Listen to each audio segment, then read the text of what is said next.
So since the previous video, I'm pretty sure we've got pretty much full optimal. You're running these 39 cards and then one Spice card, which is either going to be Negro Impulse, like Tyrant, they usually do the same thing, or Spirit Eater. Technically, you can run any last card, which has very useful things in certain matchups, but the reason why Necro Impulse and Tyrant in particular are there is because it just gives you, if your board doesn't win, those cards should win you the game. The reason, like, everything here is just better than the previous lists is you've got the ability to tutor for Lara, you've got the maximum soultaker consistency, you've got maximum good draw. Both of the Ravenous draws you, like, two to three cards. It's like 2.4, 2.5 cards on average, honestly. It's a really good card. Alion's at 1. I hate that it's at optimal to put it to 1.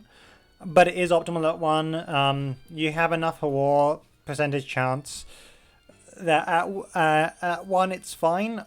However, like just because you draw so many more cards by running an extra birth, and birth and Ions have the same thing of extra copies of bricks. Personally, I prefer 2 Ions. It's a better mulligan card. Oh, sorry, it gives you a turn 1. It's not a better mulligan card, and it gives you, well, you have 2 bricks, but you have to draw a specific individual card. It's harder to get either one of those 2 bricks to be bricks. In the situation where you run 2 of them, there's just like, it's like super marginal. You can run 2 Ions, 2 birth, 1 Ions, 3 birth, whichever you prefer. Demonic Procession, obviously, just being, you know, draw. All of the BR1, draw 1 would be played. Call of Great Arm. It's got like some pretty interesting things. Being a put 2 copies, you kind of want to play it in the mid game. Yeah, turn 3, turn 4. Use it to like pull Lakandula out of your deck or add extra things. It's very nice to go like. It says that you've gone Alion's on like Thunder God or something on like Alion's Birth, right? Which is a nice 1-2 curve. You keep both those cards, or Thunder God Birth, and then you, let's say Alion's Birth, then you go like Demonic Procession on Hawar, and you have Bone Maven, Lara, Departed as your things in hand. Now you can call a Great Arm on your Departed and draw the Lakandula, as well as have a card that now you have an extra card that you can barrel, right? For draw with other barrel like cards that you draw during the game. But Call of the Great, that's main, other than just, you know, being a 1-cost barrel, right? That's its main draw, is that it allows you to put extra targets into your hand, and allows you to barrel like Departed Soultaker in particular, as you get that chance to return or guaranteed to return her. Goblin Mage gives you the slight ability to tutor. If you actually have a Chaotic Doom die, you can call a Great Arm, and if you get an extra Chaotic Doom, now you have a 6 drop for your Ambitions Goblin Mage. You have a 75% chance to draw Lara, which is very nice. Goblin Mage also has like things where you can, on lists that run more than 1 Hawar, you can use it to tutor or just try and draw any card, or you can use it on Lakandula to look for Sharon.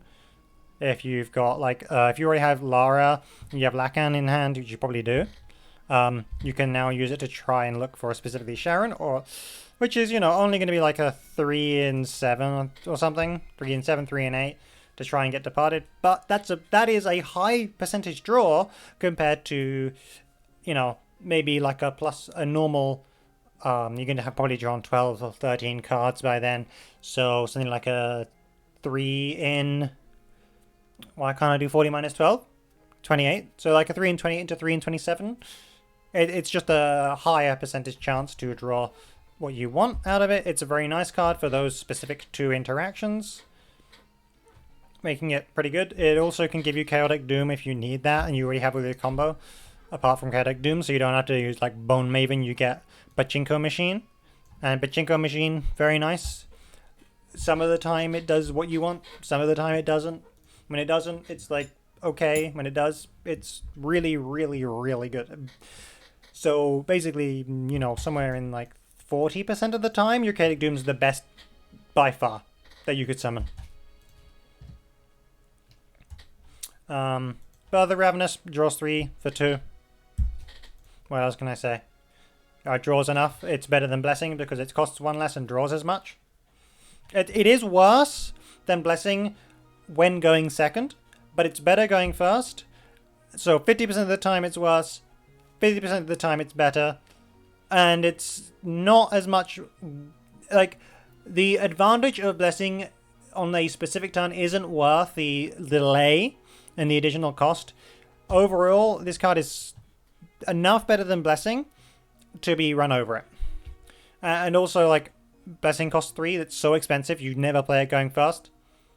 Unless you've bricked. This card is not a brick. This card is never a brick. It's unlike Blessing. Blessing is only good. It is terrible going first, and it is only good going second. And it is specifically good when you get it turn 4 and you do the stuff. When you already have all the things, and then you just finish off you fill up that hand up on turn 4, and now you have that, like, the higher percentage chance to combo. Lara is part of your combo, has to be ran. Chaotic Doom, the reason why this is good is it draws you, like, 0.4 of a card. You don't care about the evolution point ever. It deals some amount of face damage, which can be relevant. It restores 1 health to your leader, and it deals, like, a damage to an enemy follower, on average. All of those effects are kind of nice. Sure, it's random, but when you compare it to its contemporaries, it has the least downsides and the most upsides of all of the cards. Sharon, redundancy, and it's just like it's nice. It's a 6-drop. So if you don't get Doom, you can just Sharon without interacting with your 7 slot or your 9 or your 10 slot. So no interaction. It's not 9. No bad interaction there. So it gives you +1 summon, and it also gives you plus consistency on Departed. So both its body and its accelerate are nice for the deck. Also, you can play this for 5 damage on its reanimate. That can be very relevant. That 5 damage can be relevant. It can win you games, especially since it kills. This dies, meaning that it summons Lakandula. That can also be relevant. So it allows you to continue the game even more. So more than just, you know, doing things. It allows you to continue the game, especially if you're drawing all your Departed and you don't care about these 8s. Although, actually, at that point, you don't summon Lakan, you summon one of the 8s, which isn't necessarily better or worse. Bone Maven is objectively worse than Lakan, but Death Mistress is not objectively worse. Thunder God. Turn 1 card. Good. Turn 1 draw card. Accelerate, kills Omnipotent. And that's all you really care about, but it is also a card that you can play, like, if you have a Lara in hand, you can call it, or play, you can barrel write it, play Lara, and deal 5 face damage with it. And that can kill your opponent, same as Sharon's effect. So that is good. That's also one of the benefits of Call of Great Arm, returning this card. You can get that. Like, everything that's good about Call of Great Arm is just super niche stuff that, if we went through all of it, it would probably take 10 minutes itself, and most players who play the deck will never see the vast majority of the benefits of this card, because they're all just, like, super minor, but they exist. And for the most part, you're just playing it because it's a BR that costs 1. I think most people, you've played enough Thunder Gods, you just know it's a great card. Turn 1, it can be. You will very occasionally find that you can't play it on, like, turn 3 or turn 4, but this list, especially if you're running, like, 2 Allion, 2 Bath, you should pretty much never see that. This list, you should also pretty much never see that. If you're seeing it, your list is probably suboptimal, but you can definitely afford to be suboptimal with this deck and it still be tier 2. Lakandula, it draws itself, it does damage, it's the biggest, it's one of the best summons off of He Who Once Rocked and Departed. Really nice card. It also helps Ambitious Goblin Mage do things. Really good. Just everything about this card is good. Even this Fanfare. Same as, like, Thunder God, you can Lara it and clear the board, and you can have, like, some of your stuff punch face through wards that you wouldn't otherwise have been able to do. There's, like, a whole bunch of niche stuff with this card's play effect.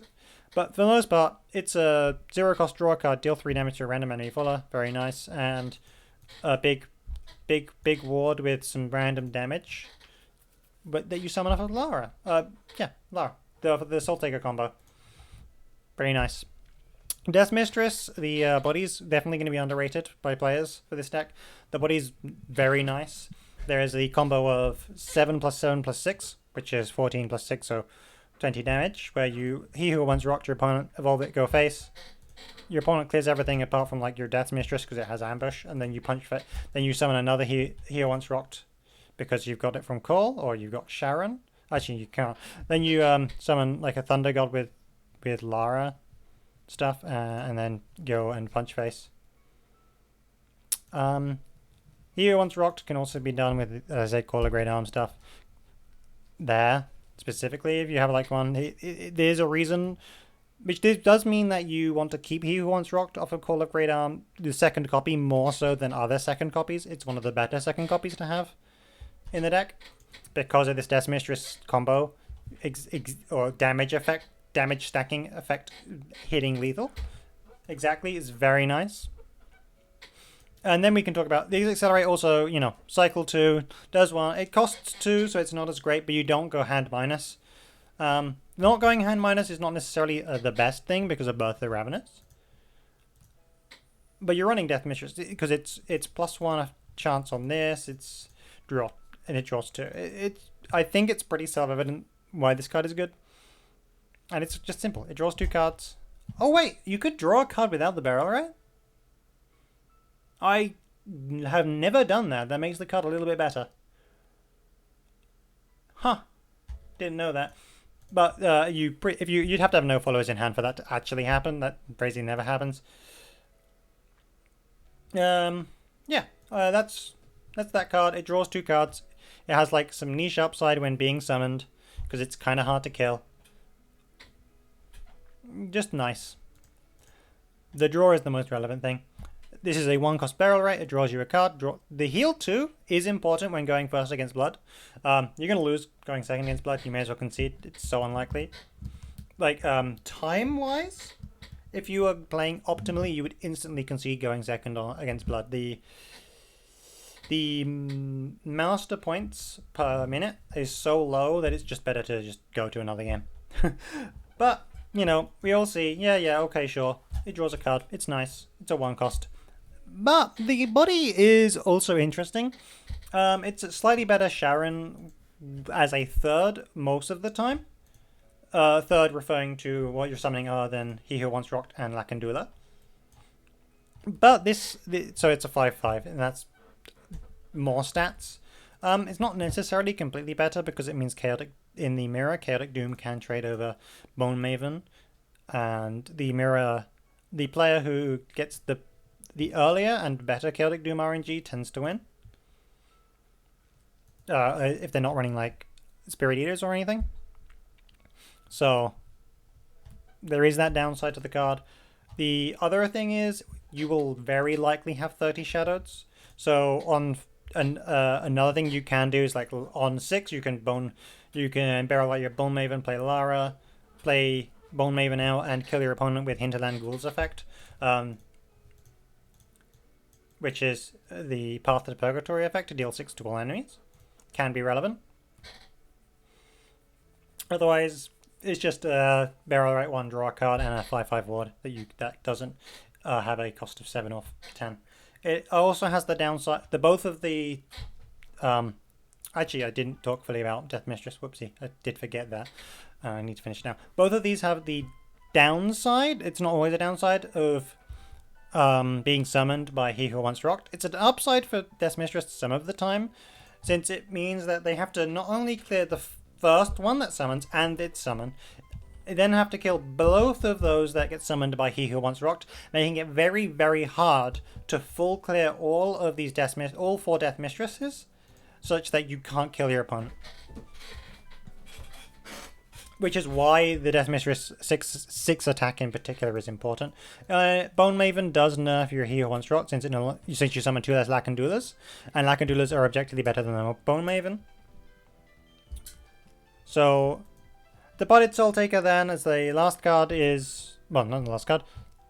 It's part of your combo. You barrel right her. You play Lara, you build your board, you win the game. Woo! He Who Once Rocked, you're literally running, you know, you can run up to 6 cards that tutor it. 3 Arleons and 3 Sharon.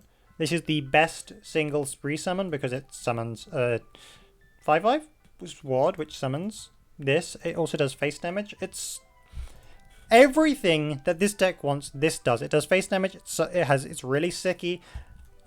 It's a well, okay, it doesn't heal you, but fine. This card is just so many stats that you literally add tutors for it. But again, it costs more than 9, which is why you're running 1, so you can get your Sharon to tutor Departed. It's also why I recommend running 2 Arleons, so that you have the normal 3 copies of it. But Sharon tutoring this is also quite nice. So you kind of have 5 copies in this list. Not necessarily, it's somewhere around that. But yeah, this card summons, it does 5 base damage, 7 most of the time. It summons a Lakandula, so it has like, you know, 21. When you evolve it and go face, you get 21, what is it? 21 health worth of board through to 1 damage AoEs, meaning that your opponent portal player kills you before you lose all of your board. Very nice. So that's why all of these cards are good in the deck. Your generic gameplay plan is mulligan for 1s, so Arleons, Thunder God. Demonic Procession isn't that great. I think Birth of the Ravenous is actually a better mulligan card than Demonic, because it draws more cards. But you can keep Demonic. You don't have to. I don't keep it. Running 1 less Arleons, I would keep it. But I run 2 Arleons, so I think I have enough things at the 8 cards. Oh, and Chaotic Doom, you keep... shut up. You mulligan for Arleons, probably to Procession, definitely Thunder God, and Birth of the Ravenous. Chaotic Doom you keep with Birth of the Ravenous, and you just play it on 1 and you're happy. I think you keep Chaotic Doom with literally all of the other ones, but you don't keep it by itself unless you just really think that you're gonna get this draw too. Like, you haven't did it for like 50 fucking rolls, you're gonna get it this time. Don't keep it. You don't keep any other card in the mulligan, apart from Saving Slash into Blood. And you can also keep this into Portal so that you don't get rolled by early Cassim. Then the game plan is...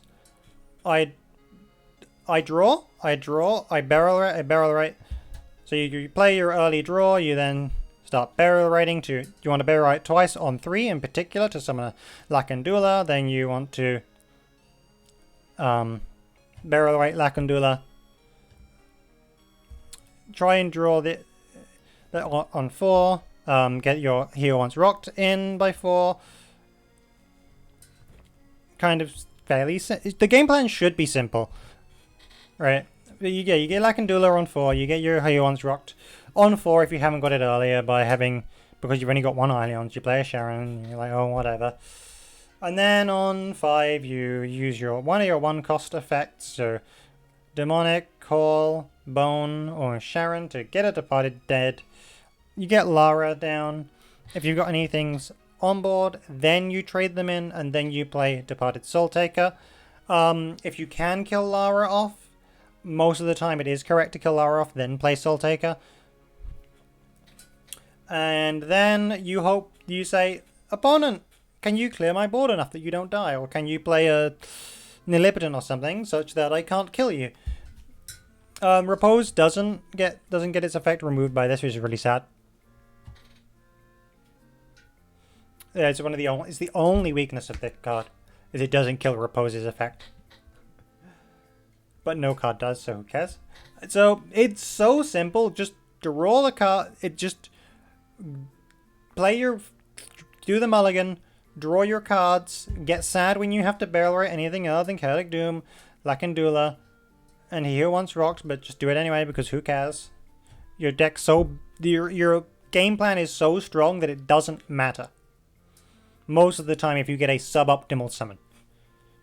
But most of the time you can get a suboptimal summon. Most of the time when you have a suboptimal summon, it is not relevant, but most of the time you will have an optimal summon anyway. And then the slightly more interesting part is the post-turn 5 gameplay. This is very uncommon. Like maybe you haven't got a soultaker stuff at all. You'd probably need to specifically ask questions. Like, okay, you haven't got your Spirit Eater or your Soultaker. You just continue doing draw and trying to remove things. Maybe you've got a Soultaker, you lack in Dueler to clear a board and pray. You can, if you've got enough shadows, you can actually Bone Maven to clear, which is really nice. You can use Sharon to summon He Who Once Rocked, but you lose your Departeds for it. But if you've already drawn a bunch of them, that's fine. You can just bare naked play Chaotic Doom on 6. It's not great when you haven't got your combo, because most decks are doing more degenerate things when you haven't got your combo. But more so the mirror is where you're likely to go past turn 6. Most mirror players are running shit like Spirit Eater or Kawi or other things that are actually like really good in the mirror, which is super unfortunate for you. In that mirror situation, you're probably, if they're running like any of the good cards in the mirror, you're probably going to lose. However, if you're both playing the deck and you're playing optimally, the player who plays the Departed Soultaker, the 0-cost second, tends to win. The reason being you get your Chaotic Doom RNG first, and you get to decide the clears, such that when your opponent trades into you, you should have slightly more left over by being the one who actively traded. Your opponent should have stuff left over, and then you can clean up your board and their board, maybe do a little bit face damage, and then you can play like a second Departed. Or, rather than playing a second Departed, what you end up doing is you play like Tyrant or Necro Impulse and kill them. This is the main reason that where Tyrant is better than Necro Impulse is it kills in the mirror, where Necro Impulse doesn't, but Necro Impulse is bolted better into nillipotent entities and reposes and stuff. It's why they are worth specifically being two different includes. Nillipotent being a Portal being a tier 1 deck does make the Necro Impulse the optimal list, unfortunately. I think Tyrant's way cooler than Necro Impulse. Now, if you're running Spirit Eater in the mirror, I still think in the mirror it's always better to be this second player, because you just get to decide the position of all the kills, so you end up with better trades. Your second Soultakers, there is a lot of RNG in the mirror, in Chaotic Doom RNG, potentially Spirit Eater RNG. If they're running Spirit Eater and you aren't, you lose, by the way. If they summon it, just a loss, just concede. Unless they summon like a Hound or I don't remember what the 2/3 that barrel rates for. The 3 cost 2/3 gold new from this 6-pack. Don't remember what she's called. No, that pulls from deck, not barrel rates. No, she does barrel rate. I'm dumb. It is barrel rate. Unless they summon stuff like that, then maybe you can still win. But yeah, in the mirror, you generally want to play second. The mirror is one of the most unfun experiences because you just don't play the game. You just pass. Wow. Unless you don't think your opponent has Soultaker, then you just go, oh well, I win now. Fun. It's trash. I hate the mirror. Okay. I believe that explains how to play the deck. Explains why all the cards are in the deck, how to play it. Is there anything extra? There's like nothing you did like, oh, how do you play around Haven? You don't? You just hope they don't have repose? If they don't, you win. If they do, you lose. Fun matchup. Into Rune. Oh, yeah, okay. Rune. Generally speaking, if you just summon any 2 wards, you're completely safe against Rune.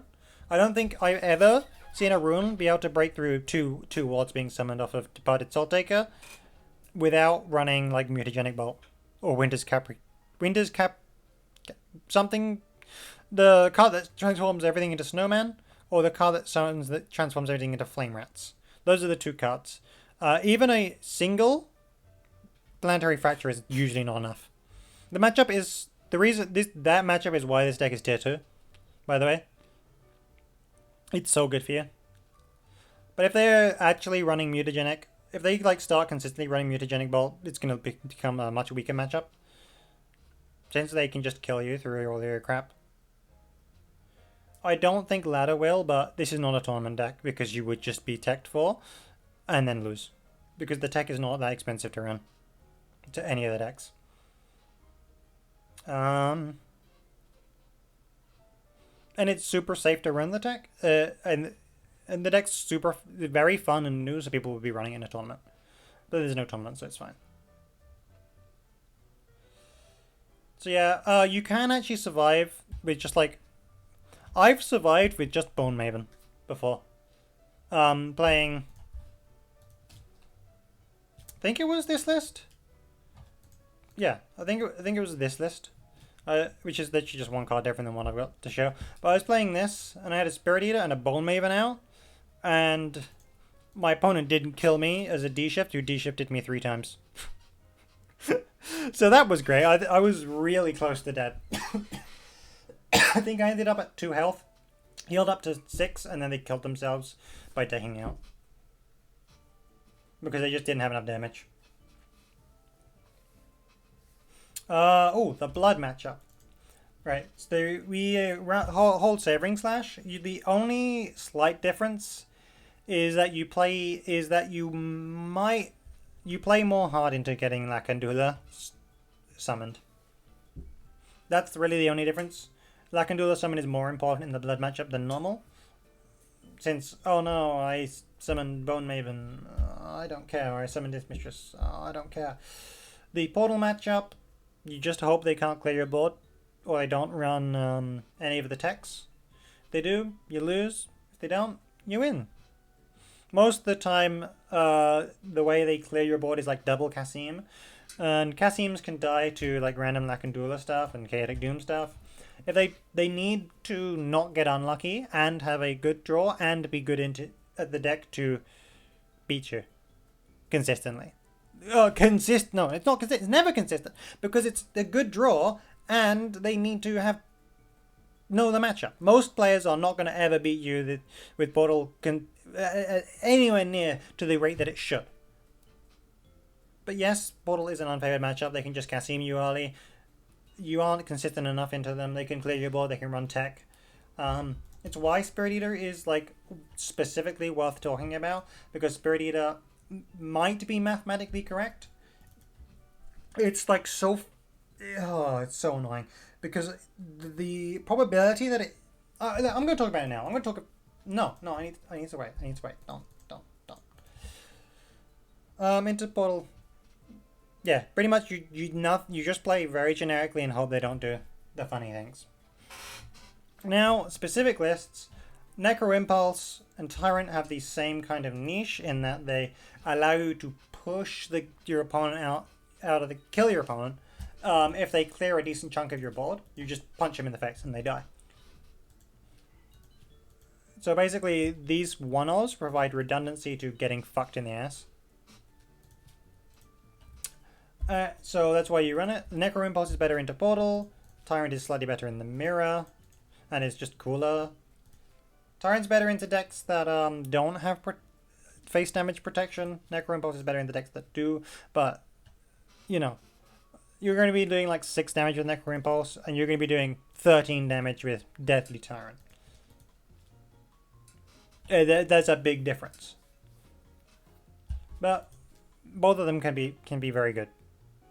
It's really a matter of taste to which is better. And okay, now we get to the Spirit Eater. It wasn't very far.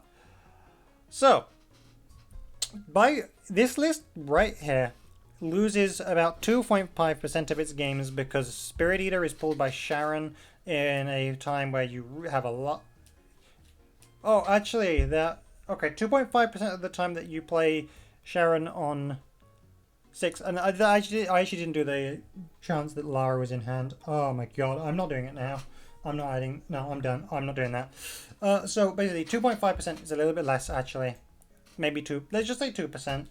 Because I'm saying, oh, I forgot to add the probability of actually having Lara in hand to do it. Like 2% of the time, this deck, Spirit Eater, just lose you the game. Because you put it off Sharon instead of Departed Soultaker. There's also the fact that some of the time you're just like, ah, shit. And then you pass, and then you're fine. So I'm going to say like 2% of the time that you get cucked by it. I think together that's probably fine. If we were to just ignore all of that, 2.5%, because that's kind of just the probability of the number of cards you draw, getting Spirit Eater, and like the number of you have 0 Soul Takers in hand. Technically speaking, there's also the fact that there's slightly more because you can have drawn a Soul Taker and barrel rated it, and because you needed to not lose, or to progress your game plan. I didn't talk about that, did I? That you can barrel rate this card. Oh, I'm so bad. But the problem with that anyway, with Spirit Eater, that we can't say if it's worth running, is like what percentage of the ladder is Portal? What percentage of the time does this stop the Portal player from winning the game? Well, okay. Let's say that Portal is 20% of the ladder. It also does technically help you against Blood, but that's not a relevant factor. Let's say Portal is 20% of the ladder. At 1-off, this will help you in about 6.6% of games. Potentially. So, approximately, if this means if a Portal player can win when you Soul Taker them on 5, about 40% of the time, and this stops that, right? Those 40%, it stops. So that's like double Kasim stuff, not the tech stuff. Then this is worth running. But if it's less than 40% that this changes, of those 6% of the games, if this wins 40% of the games of those 6% are won by adding Spirit Eater, it's worth playing as a one-off. It is so minute that it's probably like plus 0.2% win rate or minus 0.2% win rate. It is horrible to consider that this card could be optimal.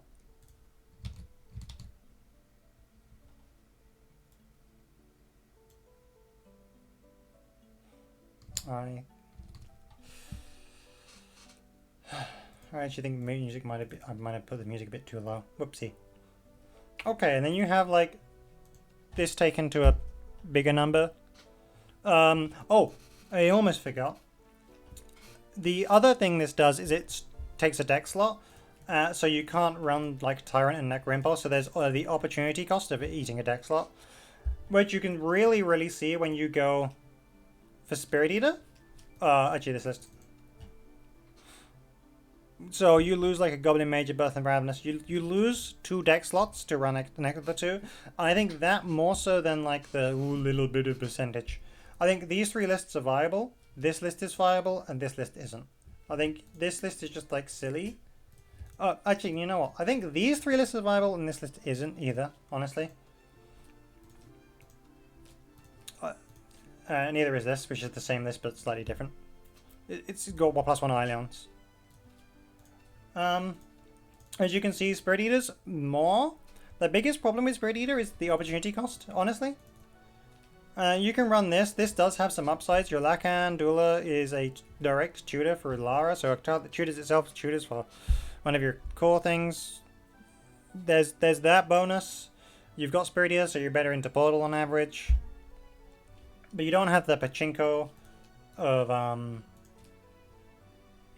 Chaotic Doom. You lose the Sharon consistency. So there are bonuses and downsides. You might prefer this or not. Also, Ordered Fate. I've actually really don't like that I'm running Ordered Fate, but I was getting some pretty bad luck, and then I started running this, and it actually felt really good as a one-off. Like, it's not that common that you get it, but it's actually it can be really nice. It can also be dead. It's more often good when you have this card like in the first 2 turns. You can play around it quite well, such that it feels good. Also, Ordered Fate makes 2 Ileons even better there, and it makes Birth of Ravenous worse overall. But again, Ileons Birth probably optimal, but I like this list. It is good. It is nice. It's not good. It's nice. It's nice. You get to run through 3 Spirit Eaters and you just lose the funny 6s. You don't lose the funny 6s in the Chaotic Doom list, but you have lower draw consistency. It's just not... You lose a lot of consistency. You lose you're losing 2 cards for it. So wherever you're going, you're losing that consistency. The opportunity cost is very high. Oh, and then I didn't talk about, which I am now going to add to the end, as such, Departed Soultaker. You can barrel write this card quite happily because she doesn't summon it. That's just it. She doesn't summon herself. So if you need to, you can barrel write her. It's kind of it. And Call of Great Arm can help you return her to hand and be happy with that. One of the things that you might end up doing, like, is playing Thunder God and having random chud in your hand and like Death Mistress to Departed Soultaker and hoping to draw a call. Especially if you have Call of Great Arm, barrel writing your Departed Soultaker early is not bad. I suppose I did kind of cover it in the Call of Great Arm, which is why I didn't think about it. Now the last thing I want to talk about is the meme deck version of Soultaker. The OTK version. This OTK works by you have exactly Raider and He Who Once Rocked in your Deadpool. You do the same turn 5 combo. To summon, you have a Lara, a Departed, a Raider, and a He Who Once Rocked in play. Send the 5 and the 4 face for 9 damage. Lord Enemy now summons you 2 Raiders. 1 reanimated off of this, 1 resurrected from this, from Soultaker's effect, and then another He Who Once Rocked, giving you 4, 4, and 5, which gives you 22 total damage. You might be able to do extra damage by Skeleton Raiders pings. By the way, He Who Once Rocked trading in, He Who Wants to Last Words activates before the opponent's follower dies, because its active turn player effects happen first, meaning that your guy dies, his last word effects activate, and then the opponent's guy dies. So you actually get 2 procs from Raider. Unless I'm stupid, but I'm pretty sure that's correct. I have played the deck a bunch, but I might just be stupid and misremembering. So I haven't played it for a while. By the way, Birth of Ravenous isn't good in this deck because you want 3 Altered Fate. Oh, it might be good actually. I haven't played it. Ignore what I said previously. You may just run it if you want, or don't. It's fine. Who cares? The deck's bad. It's a meme deck. You can run whatever you want. But Lacan's at 1, so you can get like Ambitious Goblin Mage. This deck, you can in some matchups just say, I don't need my OTK. I'm just gonna summon Bone Maven and Lacan do that, and who cares? I've got like a Skeleton Raider as well, and then I have just a whole bunch of bricks in my deck and Altered Fates. The deck plays pretty much just like a bricky version of the normal deck, which kills on 5 occasionally.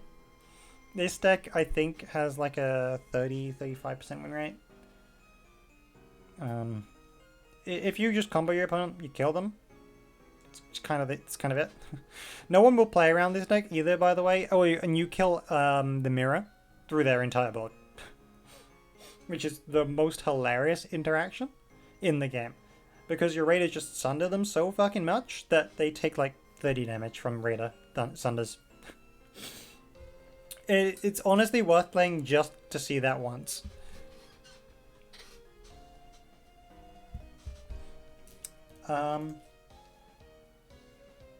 Don't think there's anything else. If I've forgotten something or you think I've forgotten something, just ask a comment.